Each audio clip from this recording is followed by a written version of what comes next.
Robin പറയുന്നത് എനിക്ക് മനസ്സിലാവുന്നുണ്ട്. പക്ഷെ ഞാൻ എന്ത് ചെയ്യാൻ വേണ്ടിയിട്ടാ? എനിക്ക് പറയുന്നതിനൊക്കെ ഒരു പരിധിയില്ലേ? അത് ഞാൻ എന്തെങ്കിലും പറഞ്ഞിട്ടുണ്ടെങ്കിൽ പിന്നെ എന്ത് വിചാരിക്കും? ഞാനാണെങ്കിൽ ഈ വീട്ടിൽ വന്ന് കയറിയിട്ടുള്ളൊരു മരുമോളുവാ. പിന്നെ കെട്ടിച്ച് വിട്ടുന്ന കരുതി ഇത് അവളുടെയും കൂടെ വീടുമല്ലേ? ആ. ശരി ശരി ശരി. റോബിനാണോ മോളെ വിളിച്ചത്? അമ്മേ റോബിനെ വിളിച്ചത്. അവനാണെങ്കിൽ ഭയങ്കര വിഷമം. ഇവളിങ്ങനെ മാസം മാസം അവനുമായിട്ട് വഴക്കിട്ടിട്ട് ഇവിടെ വന്ന് ഇത്രയും ദിവസം നിന്നിട്ട് പോകുന്നത് ഭയങ്കര കഷ്ടം അമ്മേ. അവള് നിൽക്കുന്നത് കൊണ്ട് എനിക്കൊരു പ്രശ്നമില്ല. പക്ഷെ അത് വഴക്കിട്ടിട്ട് വരുന്നതായതുകൊണ്ടേ അതാ. എന്റെ പൊന്നു കുഞ്ഞേ, ഇളയതാണല്ലോ എന്നും പറഞ്ഞ് എല്ലാവരും കൂടി അതിനെ കൊഞ്ചിച്ച് കൊഞ്ചിച്ച് കൊഞ്ചിച്ച് വഷളാക്കി. അത് പറഞ്ഞാൽ മതിയല്ലോ. അവള് കല്യാണപ്രായമായപ്പം പറഞ്ഞ് എനിക്ക് ടൗൺ ഏരിയയിലോട്ട് കല്യാണം കഴിച്ച് പോയാൽ മതി, എന്നെ കൊണ്ട പട്ടിക്കാട്ടിലൊന്നും കെട്ടിക്കരുതെന്ന് പറഞ്ഞു. എന്റെ പൊന്നോ, അങ്ങനെ തപ്പിപ്പിടിച്ച് ഒത്ത ടൗണിന്റെ നടക്ക് മെയിൻ റോഡിന്റെ സൈഡില് രണ്ട് നില എല്ലാ സൗകര്യങ്ങളുള്ള വീട്ടിലേക്ക് കല്യാണം കഴിപ്പിച്ച് വിട്ടു. എന്നിട്ട് അവിടെ നിക്കണ്ടേ? അതോ തങ്കം പോലത്തെ ഒരു അമ്മായിയമ്മ. നല്ല സ്വഭാവമാണ്. നമ്മളൊക്കെ തന്നെ ചെന്നാലും കണ്ടില്ലേ എന്തോ ഒരു സ്നേഹമാ. ആ ചെറുക്കനാണെങ്കിലോ, ആ ചെറുക്കൻ കുറേ അഡ്ജസ്റ്റ് ചെയ്യുന്നുണ്ട് ഇവളോടുള്ള സ്നേഹം കൊണ്ട്. എന്നെ ചെയ്യാൻ വേണ്ടിട്ടാ. ഏതായാലും ഇപ്രാവശ്യം വന്നതും കൂടി വന്ന് നിന്നിട്ട് പോട്ടമ്മേ. ഇനിയൊന്നും പറയാനൊന്നും നിക്കണ്ട. എപ്പോഴാ വഴക്ക് തീരുന്നതെന്ന് വെച്ചാ അപ്പൊ പോട്ടെ. +2 പഠിക്കുമ്പോഴേ ഇതുപോലെ ടൂർ പോണെന്ന് പറഞ്ഞു. ഈ പെണ്ണിനെ എവിടെയും നമ്മളങ്ങനെ ഒറ്റയ്ക്ക് വിട്ടിട്ടില്ലല്ലോ. ഇപ്പോഴും കുഞ്ഞാന്ന് പറഞ്ഞ് അങ്ങനെ ഒറ്റയ്ക്ക് വിടാത്തത് കൊണ്ട് വിടാൻ നമുക്കൊരു മടി. ആ വിടിയേല പോകണ്ടെന്ന് പറഞ്ഞതേ ഉള്ളൂ. അന്ന് വൈകുന്നേരം തന്നെ കൈയിന്റെ ഞരമ്പും മുറിച്ച് 7 ദിവസമാണ് മോനെ ICU കിടന്നത്. അതുകൊണ്ടാണ് ഞാൻ പിന്നെ പേടിച്ചിട്ട് ഒന്നും മിണ്ടാത്തത്. എന്തെങ്കിലുമൊക്കെ അങ്ങ് പറയുമ്പോൾ അങ്ങ് സാധിച്ചു കൊടുക്കുന്ന എല്ലാവരും അതുകൊണ്ടാ. അങ്ങനെ സാധിച്ചു കൊടുത്തു കൊടുത്തു കൊടുത്ത് അങ്ങ് വഷളായി. എന്റെ പൊന്നമ്മ, എന്നാ പിന്നെ ഒന്നും പറയണ്ട കേട്ടോ. അവക്ക് എപ്പോഴാ ഇഷ്ടം എന്ന് വെച്ചാ പോട്ടെ. എന്തെങ്കിലും ചെയ്തു പോയിട്ടുണ്ടെങ്കിൽ എന്തൊക്കെ വാർത്തകളാ കേൾക്കുന്നത്. എന്റെ ദൈവമേ, കുറച്ചു നേരം TV കണ്ടിരിക്കാന്ന് വെച്ചിട്ടുണ്ടെങ്കിൽ ചൂട് കാരണം ഇരിക്കാൻ പറ്റുന്നില്ല. ഈ ഫാനൊക്കെ കിടന്ന് വെറുതെ കറങ്ങുക. പൊള്ളിയിട്ട് വയ്യ മനുഷ്യന്. അത് പിന്നെ നീ ഇത്രയും നേരം AC ഇട്ട് മുറിക്കകത്ത് ഇരിക്കുവല്ലായിരുന്നോ? അപ്പൊ അതാ പുറത്തോട്ട് ഇറങ്ങിയപ്പോ ഭയങ്കര ചൂട് തോന്നുന്നത്. അല്ലാണ്ട് വലിയ ചൂടൊന്നും ഇല്ല ഇപ്പൊ. AC ഉണ്ടായിട്ടൊന്നും ഒരു കാര്യമില്ല. രാത്രി കറണ്ട് അങ്ങ് പോയി. എന്റെ ദൈവമേ, ചൂടെടുത്തിട്ട് എനിക്ക് ചുമ്മാ ഭ്രാന്ത് പിടിക്കുകയായിരുന്നു. ഈ പട്ടിക്കാട്ടില് കറണ്ട് പോകുന്നത് ഇതുവരെ നിന്നിട്ടില്ല അല്ലെ? എപ്പ നോക്കിയാലും ഇങ്ങനെ കറണ്ട് കട്ടായിക്കൊണ്ടിരിക്കും. അവിടേക്ക് ആണെങ്കിലുണ്ടല്ലോ ഇതുപോലെ കറണ്ട് കട്ടാവേ ഇല്ല. ഇനി കൂടിപ്പോയാൽ ഒരു 5 മിനിറ്റ് അപ്പൊ തന്നെ വരും. പിന്നെ ഇപ്പം അത്യാവശ്യം കറണ്ട് ഇല്ലെങ്കിലും കുഴപ്പമൊന്നുമില്ല. ഇൻവെർട്ടർ ഉള്ളത് കൊണ്ടും അങ്ങനെ കറണ്ടിന്റെ ഒരു ഇത് ഉണ്ടാവാറേ ഇല്ല. ഇവിടെ വന്നിട്ട് എനിക്ക് നിന്റെ ആങ്ങളെയേ ചൂട് സഹിക്കാൻ മേലാഞ്ഞിട്ട് ലോൺ എടുത്തിട്ടാ കഴിഞ്ഞ മാസം AC മേടിച്ചത്. അത്രയും ചൂടായതുകൊണ്ട് അവൻ മേടിച്ചത്. അല്ലെങ്കിൽ പിന്നെ മേടിക്കല്ലോ. കൊച്ചും കിടന്നിട്ട് ഉറങ്ങുന്നില്ലാത്തതുകൊണ്ട്. ഇപ്പൊ അവനും അവന്റെ ഭാര്യയും കൊച്ചും കൂടെ നീ വന്നേ പിന്നെ അപ്പുറത്തെ മുറിയിൽ പോയിട്ട് വീശി വീശി കിടക്കേണ്ട അവസ്ഥയാണ്. അതിന് ഈ വീശി വീശി കിടക്കേണ്ട കാര്യമൊന്നുമില്ലല്ലോ. അവിടെ ഫാൻ ഉണ്ടല്ലോ മുറിക്കകത്ത്. പിന്നെന്താ? എന്നാ പിന്നെ നീ ഒരു കാര്യം ചെയ്യ്. നീ ഫാൻ വിട്ടിട്ട് അപ്പുറത്ത് കിടക്ക്. അവര് ഈ മുറി കിടക്കട്ടെ. ഒന്നുമില്ലെങ്കിലും കൊച്ചു കിടന്ന് ഉറങ്ങണ്ടേ ഒന്ന്. അത് ഇന്നലെ ഒന്നും ഉറങ്ങിയിട്ടില്ല ചൂടെടുത്തിട്ട്. എന്റെ പൊന്നമ്മേ, ഇവരിപ്പോ AC-ക്കകത്ത് കിടക്കാൻ തുടങ്ങിയിട്ട് ഒരു മാസേ ആയിട്ടുള്ളൂ. ഞാൻ ഒരു വർഷമായിട്ട് അവിടെ AC-കകത്താണ് കിടക്കുന്നത്. പിന്നെ ഇങ്ങോട്ട് വരുമ്പോഴേ ഉള്ളൂ ചെറിയ ബുദ്ധിമുട്ട്. അപ്പൊ എനിക്ക് എന്തായാലും ഇപ്പൊ ഇവിടെ AC വാങ്ങിച്ച സ്ഥിതിക്ക് അങ്ങനെ മാറി കിടക്കാൻ പറ്റത്തേ ഇല്ല. എനിക്ക് അല്ലെങ്കിൽ ഉറക്കവും വരത്തില്ല. കൊച്ചുങ്ങൾ ഉറങ്ങിയില്ലെങ്കിലും പ്രശ്നമൊന്നുമില്ല. നമ്മൾ ഉറങ്ങിയില്ലെങ്കിൽ പിന്നെ. നീ ചോറ് കഴിക്കുന്നില്ലേ? സമയം 1:30 ആയല്ലോ. എനിക്ക് വിശക്കുന്നുണ്ട്. എന്താ കറി?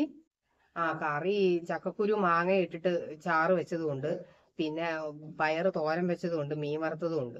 ചക്കക്കുരു മാങ്ങ കറി എന്ന് പറയുന്നത് നല്ല ഒന്നാന്തരം കറിയാ. 2 പ്ലേറ്റ് ചോറ് വേണമെങ്കിൽ തിന്നാം മീൻ വറുത്തേം കൂട്ടി.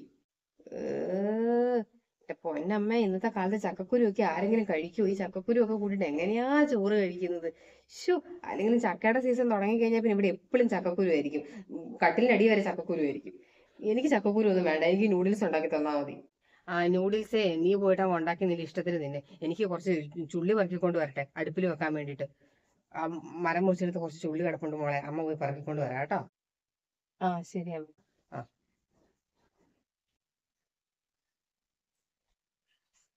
ചേച്ചി, എനിക്ക് കുറച്ച് നൂഡിൽസ് ഉണ്ടാക്കി താ. വിശന്നിട്ട് വയ്യ. ഉം പിന്നെ ഒരു കാര്യം ചെയ്യും, ഒരു 2 മുട്ട അതിനകത്ത് പൊട്ടിച്ചൊഴിക്കണേ. പിന്നെ കുറച്ച് സോസും കൂടി ഒഴിച്ചോ. ഈ നൂഡിൽസ് വെറുതെ തിന്നാൻ ഭയങ്കര ബുദ്ധിമുട്ടാ. കുറച്ച് വെജിറ്റബിൾസും കൂടി കട്ട് ചെയ്തിട്ടോ.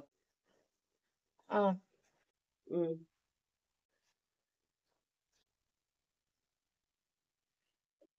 അവളുടെ കുഞ്ഞുകളെ ഇതുവരെ മാറിയിട്ടില്ലല്ലേ? എന്റെ ദൈവമേ, ഇങ്ങനെ എല്ലാ മാസവും വീട്ടിൽ കെട്ടിയവനുമായിട്ട് വഴക്കിട്ടിട്ട് ഇങ്ങോട്ട് വരുമ്പോ നിങ്ങൾ ഇങ്ങനെ പുന്നാരിപ്പിക്കാൻ നിന്നിട്ടല്ലേ അവൾ ഇങ്ങോട്ട് എപ്പോഴും വരുന്നത്? അവരൊക്കെ വലിയ വലിയ ആൾക്കാരാ കേട്ടോ. ലാസ്റ്റ് മടുത്ത് കഴിയുമ്പോ ആ ചെറുക്കൻ പെണ്ണിനെ വേണ്ടെന്ന് പറയും. എന്റെ പൊന്നു നളിനി, ആ പെങ്കൊച്ചിനോട് വല്ലതും പറയാൻ പറ്റുമോ? അറിയാലോ, ഒറ്റ ബുദ്ധിയാ. പണ്ട് +2 പഠിക്കുമ്പോൾ ഞരമ്പ് കുറിച്ച കാര്യം നിനക്ക് അറിയാവുന്നതല്ലേ. ഞാൻ എന്തോരം തീ തിന്നു. എല്ലാ കുടുംബത്തിലും ആമക്കള് കൊണ്ടിട്ടാ അമ്മമാർ ഓരോരോ തീ നിന്ന് വിഷമിക്കുന്നത്. ഇവിടെ എന്റെ മോനാണെങ്കിൽ അത്രയും തങ്കപ്പെട്ടൊരു ചെറുക്കൻ. ഈ പെണ്ണിനെ കൊണ്ട് തീ തിന്ന് എനിക്ക് ആയുസെത്താതെ എന്റെ ജീവൻ പോകുന്നു എനിക്ക് തോന്നുന്നത്. ഇവിടെ വന്നു കയറിയ മരുമോൾ ഒരു പാവം ആയതുകൊണ്ട് ഒന്നും പറയാതെ ഇങ്ങനെ ഈ നാത്തൂനെ സഹിച്ചുകൊണ്ടിരിക്കുന്നത്. പിന്നെ നിങ്ങളുടെ മോനാണെങ്കിൽ പെങ്ങളെന്ന് വെച്ചിട്ടുണ്ടെങ്കിൽ ഭയങ്കര ജീവനോ. അതുകൊണ്ടാണ് ഈ പെണ്ണിങ്ങനെ കുണുകുണാന്നും പറഞ്ഞ് ഇങ്ങോട്ട് ഓടി വരുന്നത്. അവന് പെങ്ങളെന്ന് പറഞ്ഞാൽ അവൻ കൂടെ ചാകും. അവളൊന്ന് കരഞ്ഞാൽ മതി, ഇവിടെ ചെറുക്കൻ്റെ ചങ്ക് പൊട്ടും. അത്രയേ ഇഷ്ടമാണ് പെങ്ങളെ. അതുകൊണ്ട് പിന്നെ അവനൊന്നും പറയരുതേ. അവൻ ആ പെങ്ങള് കഴിഞ്ഞിട്ടേ ഉള്ളൂ അവൻ ആരും, കൊച്ചു പോലും അതെ. നിങ്ങളൊരു കാര്യം ചെയ്യാ, സുധചേച്ചീനെ വിളിക്ക്. സുധചേച്ചി വരട്ടെ, അവളുടെ അപ്പച്ചിയെ. സുധാപ്പച്ചീനല്ലേ അവൾക്ക് കുറച്ച് പേടിയുള്ളൂ. അപ്പച്ചി വന്നിട്ട് സംസാരിക്കട്ടെ. വരട്ടെ, നോക്കട്ടെ. ഞാനത് ചിന്തിച്ചായിരുന്നു ഞാൻ. ഓഹോ. എടി, എന്റെ ഷാമ്പു തരുമോ? ഞാൻ കുളിക്കട്ടെ, സമയം കുറെ ആയില്ലേ. ഞാൻ ആ ഷാമ്പു ഇല്ലേ ഇപ്പൊ യൂസ് ചെയ്യുന്നത്. നല്ല ഷാമ്പു, നല്ല സ്മെല്ലുണ്ടല്ലോ. അതെന്റെ അനിയത്തി ഗൾഫിൽ നിന്ന് വന്നപ്പോ കൊണ്ടുവന്ന ഷാമ്പു ആയിരുന്നു. എനിക്കിത് സ്മെല്ല് ഇഷ്ടമായതുകൊണ്ട് ഞാൻ അത് വെച്ചിട്ട് കുളിക്കാൻ കൂടെ ചെയ്തത്. അതുകൊണ്ട് അത് തീർന്നു പോയിന്നേ. പിന്നെ ഇവിടെ ഒരു ബോഡി വാഷ് ഒന്നും ഇല്ലല്ലോ കുളിക്കാൻ വേണ്ടിയിട്ട്. എപ്പോഴും സോപ്പ്, മാത്രം സോപ്പ്. ഞാൻ സോപ്പ് തേച്ചൊന്നും കുളിക്കാറൊന്നുമില്ല. അതുകൊണ്ട് ഞാൻ അതിന്റെ സ്മെല്ല് ഇഷ്ടമായതുകൊണ്ട് അത് തേച്ചങ്ങ് കുളിച്ചു. അപ്പൊ 2-3 ദിവസമായില്ലേ, അതുകൊണ്ട് തീർന്നു പോയി. ഒരു കാര്യം ചെയ്യും, ചേട്ടനോട് വേറെ ഒന്ന് വാങ്ങിക്കാൻ പറ. ഈ ഗൾഫ് ബസാറൊക്കെ ഇല്ല, അവിടെയൊക്കെ ചിലപ്പോൾ വാങ്ങിക്കാൻ കിട്ടുമായിരിക്കും. എനിക്കും കൂടെ ഒരെണ്ണം വാങ്ങിച്ചോന്ന് പറ കേട്ടാ വാങ്ങിക്കുമ്പോ.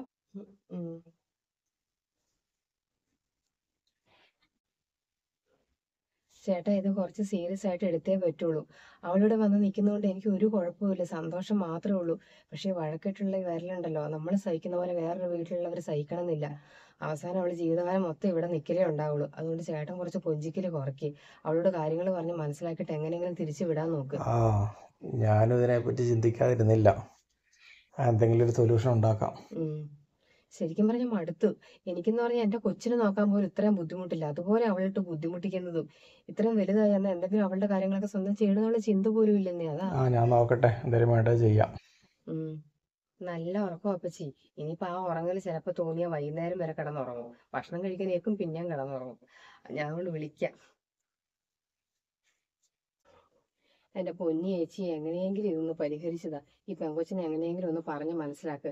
ഒരു തഞ്ചത്തിലൊക്കെ സംസാരിക്കാൻ വേണ്ടിട്ട് ചേച്ചിക്കേ പറ്റുള്ളൂ. എന്നെ കൊണ്ടൊന്നും പറ്റുന്നില്ല. ഞാൻ പറഞ്ഞാലൊന്നും കേൾക്കുകയില്ലെന്നേ. അപ്പച്ചി എപ്പോഴാ വന്നേ? ഞാനിപ്പോ വന്നതേ ഉള്ളൂ. നിനക്ക് സുഖാണോടി? എന്ത് പറയാനാ എന്റെ അപ്പച്ചി. ഇവരാണെങ്കിലും മര്യാദയ്ക്ക് ചോറ് വെച്ചിട്ട് കറിയെങ്കിലും വെച്ച് തരിക, അതില്ല. ദേ, ഇന്നലെ കൂടി ചക്കക്കുരുവാ.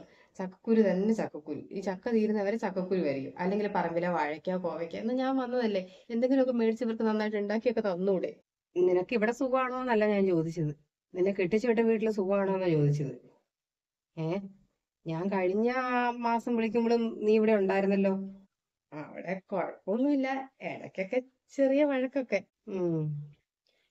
ഇതിപ്പം കെട്ടിച്ചു വിട്ടിട്ട് നീ അവിടെ നിന്നിട്ടില്ല, ഇവിടെ തന്നെയാ നിൽക്കുന്നത് എപ്പോഴും. അവന്റെ കൂടെ ജീവിക്കാൻ പറ്റുന്നില്ലെന്നുണ്ടെങ്കിൽ പിന്നെ ആ ബന്ധം അങ്ങോട്ട് വേണ്ടെന്ന് വെക്കുന്നത് തന്നെ ഞാൻ നോക്കിയിട്ട് നല്ലത്. അയ്യോ, അങ്ങനെ പിരിയാൻ മാത്രമുള്ള വഴക്കൊന്നും അല്ല അപ്പച്ചി. കുഞ്ഞു കുഞ്ഞു പ്രശ്നമൊക്കെ, അത് ഞാൻ വീട്ടിൽ വന്നിട്ട് ഒരാഴ്ചയൊക്കെ നിൽക്കുമ്പോ കോംപ്രമൈസ് ആകും. ഞാൻ വിളിച്ചായിരുന്നു റോബിനെ, അവൻ കാര്യങ്ങളൊക്കെ പറഞ്ഞു. മര്യാദക്ക് അവന്റെ അടുത്തോട്ട് തിരിച്ചു പോകാൻ നോക്ക്. ഇവിടെ ഇവര് നിന്നെ ഇങ്ങനെ പുന്നാരിപ്പിക്കുന്നോണ്ടല്ലേ നീ ഇവിടെ വന്ന് നിൽക്കുന്നത്. അതുകൊണ്ട് ഇവിടെ നിൽക്കാൻ പറ്റിയല്ല. മര്യാദയ്ക്ക് അങ്ങോട്ട് തിരിച്ചു പോകാൻ നോക്ക്. ഏത് നേരം അവനുമായിട്ട് വഴക്കം ഉണ്ടാക്കിയിട്ട് ഇങ്ങോട്ട്, നിന്റെ വീട് നിനക്ക് എപ്പ വേണേലും വന്ന് നിൽക്കാം. പക്ഷെ ഈ വഴക്കുണ്ടാക്കിയിട്ടുള്ള ഈ പോരിച്ചില്ലേ, അതത്ര നല്ലതല്ല. 1 കൊല്ലമായി കല്യാണം കഴിഞ്ഞിട്ട് 1 കൊല്ലം ഇത് തന്നെ ആവർത്തിച്ചുകൊണ്ടിരിക്കുന്നത്. ജീവിതം ഒന്നേ ഉള്ളൂ, അത് കൊണ്ടേ നശിപ്പിച്ച് കളഞ്ഞു വെച്ചിട്ട് നല്ലൊരു ജീവിതം കിട്ടി. അത് കളഞ്ഞിട്ട് പിന്നെ കരയാൻ പറ്റിയല്ല. അതുകൊണ്ട് മര്യാദയ്ക്ക് എന്റെ മോള് എന്റെ കൂടെ തന്നെ പോരാ, ഞാൻ കൊണ്ടാക്കാം. അമ്മേ, എന്നെ വിളിക്കൊന്നും വേണ്ട, എനിക്കും അത് തന്നെയാ പറയാനുള്ളത്. എല്ലാരും കൂടി എന്നെ ഉപദേശിച്ചിട്ട് അങ്ങോട്ട് പറഞ്ഞു വിടാനുള്ള ഭാവമല്ലേ. അങ്ങനെയാ, ഞാൻ പോകുന്നില്ല. ഇവിടെ വന്നിട്ട് എന്റെ കാല് പിടിക്കണം, എപ്പോഴും കൊണ്ടുപോകുന്ന പോലെ. അങ്ങനെയേ ഞാൻ പോകത്തുള്ളൂ. ഇവിടെ വന്ന് സോറി പറയാതെ ഞാൻ പോകൂല. ഞാനവനെ വിട്ടുകൊടുക്കാനൊന്നും ഉദ്ദേശിച്ചിട്ടൊന്നുമില്ല. നിങ്ങളാരും പറയുന്നത് ഞാനോട്ട് കേൾക്കൂല. എന്റെ പൊന്നാങ്ങളെ ഇങ്ങ് വരട്ടെ. എന്റെ ചേട്ടനെ എന്തായാലും എന്നോട് ഇവിടുന്ന് പോവാനൊന്നും പറയൂല. ചേട്ടനെ നീ വെറുതെ കൂട്ടുപിടിക്കണ്ട. നീ ഇവിടെ നിൽക്കുന്നതിൽ ചേട്ടന് നല്ല ബുദ്ധിമുട്ടുണ്ട്. നിന്നെ എങ്ങനെയെങ്കിലും പറഞ്ഞ് മനസ്സിലാക്കി തിരിച്ചു വിടണമെന്ന് തന്നെ ചേട്ടനും പറഞ്ഞത്. പണ്ടത്തെ പോലെയല്ല, ചേട്ടനൊരു കുടുംബമുണ്ട്, ഒരു കൊച്ചും വളർന്നു വരുന്നുണ്ട്. നിനക്ക് വേറെ പ്രശ്നം ഉണ്ടായിട്ടൊന്നുമല്ലല്ലോ. നിന്റെ വാശിയും കൊണ്ട് തന്നെ വരുന്നതല്ലേ. അത് അംഗീകരിച്ചു തരാൻ പറ്റൂലെന്ന് തന്നെ ചേട്ടൻ പറഞ്ഞത്. ചേട്ടന്റെ വായിൽ നേരിട്ട് കേൾക്കാതെ നീ അപ്പച്ചി പറയുന്ന കേൾക്കാൻ നോക്ക്. അപ്പൊ എന്നെ ആർക്കും വേണ്ട അല്ലേ? എന്നെ നിങ്ങൾ കല്യാണം കഴിച്ചു വിട്ടപ്പോ അങ്ങോട്ട് പറഞ്ഞു വിട്ടതാ. ഞാനെന്തിനാ ജീവിക്കുന്നേ ആർക്കും വേണ്ടാത്ത ഈ ലോകത്ത്? ഞാനങ്ങ് മരിച്ചേക്കാം. നീ ജീവിച്ചാലും വേണ്ടില്ല, മരിച്ചാലും വേണ്ടില്ല. എപ്പോഴും എപ്പോഴും മാസത്തില് ഒരാഴ്ച വെച്ചിട്ട് സ്വന്തം വീട്ടിൽ വന്നിട്ട് അവനോട് പിണങ്ങിയിട്ട് ഇങ്ങനെ വന്ന് നിൽക്കാൻ എന്തായാലും പറ്റിയല്ല. നിന്റെ വീടാ, നിനക്ക് എപ്പോ വേണേലും വരാം. അല്ലെങ്കിൽ ഇങ്ങനെ കെട്ടിച്ചു വിട്ട വീട്ടിൽ ചുമ്മാ ഒരു കാരണമില്ലാതെ വാശിയും പിടിച്ച് വഴക്കിട്ടിട്ട് ഇങ്ങോട്ട് വരാൻ പറ്റിയല്ല. ഓഹോ, എന്നാലേ ഞാനത് ചെയ്ത് കാണിച്ചു തരാം. ഞാനേ മരിക്കാൻ പോവാ. ആർക്കും വേണ്ടാത്ത ഈ ലോകത്ത് ഞാൻ ജീവിക്കുന്നില്ല. പോരെ? ഇനിയിപ്പൊ നിന്റെ തീരുമാനം അതാണ് എന്നുണ്ടെങ്കിൽ അങ്ങനെ നടക്കട്ടെ.